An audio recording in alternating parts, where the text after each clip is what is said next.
Lembrando que todos nós não estamos ilesos a passar por experiências traumáticas. E o nosso cérebro, ele tem a capacidade de pegar essas experiências e aprender com elas. E ele só não aprende, só fica preso lá atrás, como se fosse um disco arranhado, se tiver tido algum problema no funcionamento cerebral, que não conseguiu utilizar a capacidade inata do cérebro. Olá, eu sou Daniele Pinheiro, psicóloga, mestre em psicologia, e hoje eu vou estar falando para vocês como tratar a ansiedade com a terapia MDR. Mas antes de começar esse vídeo, não deixe de se inscrever no nosso canal e marcar o sininho para que vocês não percam os próximos vídeos.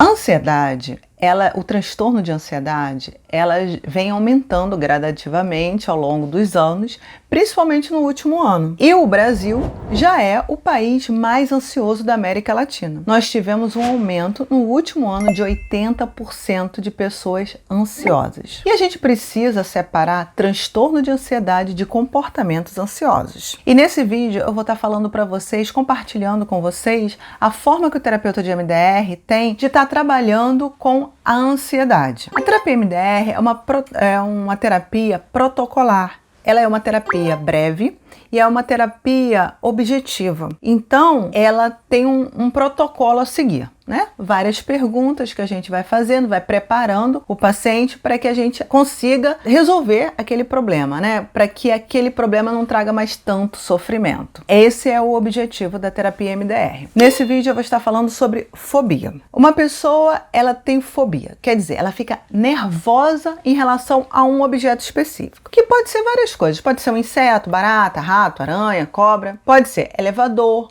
lugares fechados.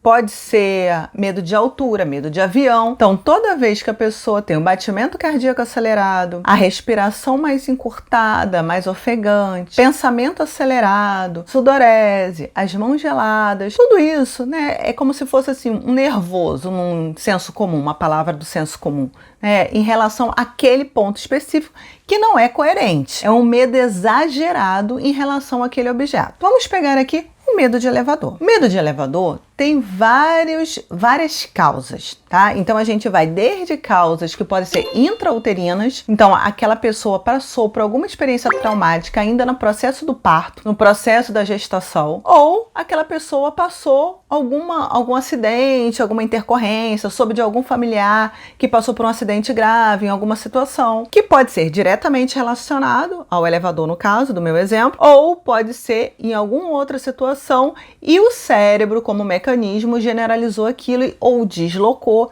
e foi para o elevador. Então, como alguns exemplos desses que eu estou falando, não tem como a gente saber conscientemente. Por exemplo, não tenho como eu saber se eu ainda não tenho um relato dos meus pais, ou se eles não estão mais vivos, ou porque eles realmente também esqueceram, não deram importância. Se eu tiver algum problema na gestação, como é que eu vou saber? A gente não pode esquecer que nós temos nossas memórias corporais. Então vamos confiar no nosso corpo, no nosso processo de tratamento, porque é ele que vai nos curar, é ele que vai nos tratar. Então, o que a gente vai chegar? Então a pessoa chega lá e vai falar assim, olha, eu não consigo entrar no elevador. E como é que a gente sabe que está exagerado? Quando, por exemplo, a pessoa tem que subir 10 andares. Tem que subir 10 andares, mas ela não consegue subir de elevador. Então ela prefere subir de escada, então ela vai ter um cansaço maior, ela vai levar mais tempo, tudo isso vai acontecer. Então, é um comportamento desproporcional. E isso fica uma dica. Toda vez que a gente tiver com um comportamento desproporcional àquela situação, a gente tem que ter um sinal de alerta para aquilo.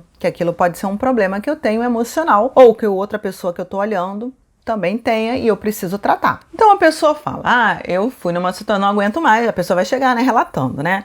Então, eu não aguento mais, toda vez que eu tenho que subir o elevador, eu perco muito tempo de escada, fora que eu chego muito cansado, não importa, são 5 andares, 10 andares, 15 andares, eu sempre vou de escada. E aí, o que a gente vai fazer? A gente vai pedir para ela escolher uma cena, escolher uma lembrança, uma memória de quando isso aconteceu. E ela vai falar, isso acontece sempre, agora mesmo quando eu vou para o seu consultório. Ou, na minha casa, eu não entro de elevador.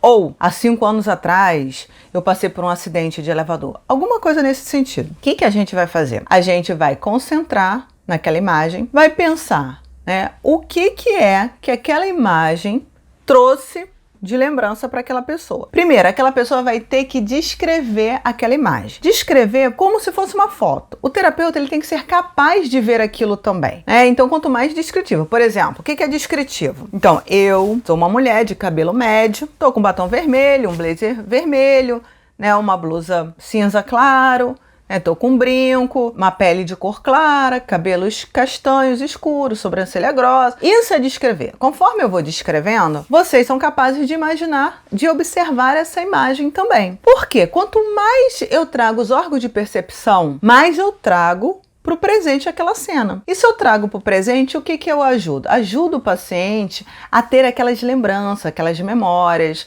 ajudo que aquela pessoa fique ali comigo, ela consiga se conectar àquela experiência do passado. E aí o que eu vou fazer? Quando você lembra dessa imagem, que pensamento negativo você tem ao seu respeito? Por que é ao seu respeito? Porque a gente não consegue mudar ninguém. Mudar a gente já é muito desafiador, não é mesmo? Imagina, a gente vai conseguir mudar o outro. Por exemplo, ninguém me ama.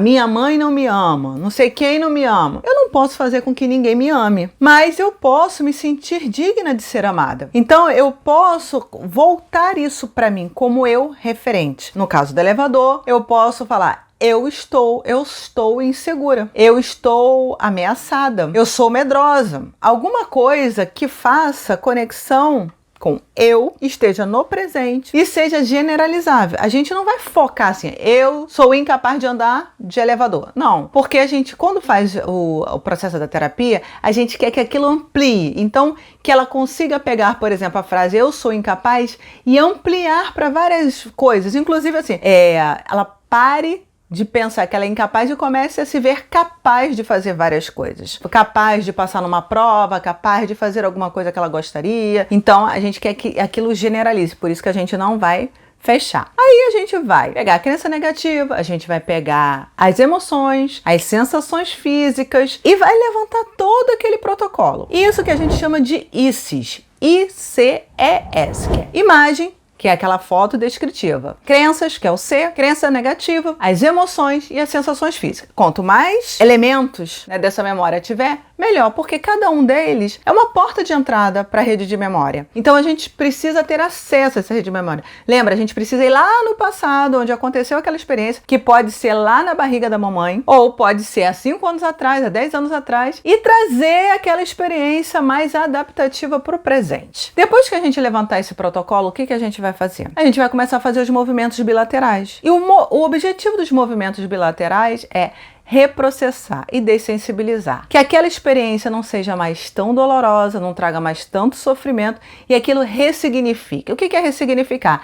Ela vai aprender a partir daquela experiência. Algo aconteceu no passado e ela vai ressignificar aquilo. E aí a gente vai reprocessando, em todas essas portas de entrada, nas crenças, na sensação corporal, e vai fazer aquilo ter um significado diferente, um aprendizado. Lembrando que todos nós não estamos ilesos a passar por experiências traumáticas. E o nosso cérebro, ele tem a capacidade de pegar essas experiências e aprender com elas. E ele só não aprende, só fica preso lá atrás, como se fosse um disco arranhado, se tiver tido algum problema no funcionamento cerebral, que não conseguiu utilizar a capacidade inata do cérebro. E a terapia MDR tem o objetivo de destravar esse reprocessamento e que se torne aquela experiência mais adaptativa, mais funcional. E que essa pessoa, enfim, consiga andar de elevador sem perder tanto tempo, subindo os 10 andares e tendo uma qualidade de vida melhor. Esse é nosso objetivo na terapia MDR. Se você acha que esse vídeo pode ajudar alguém, não deixe de compartilhá-lo. Até o próximo!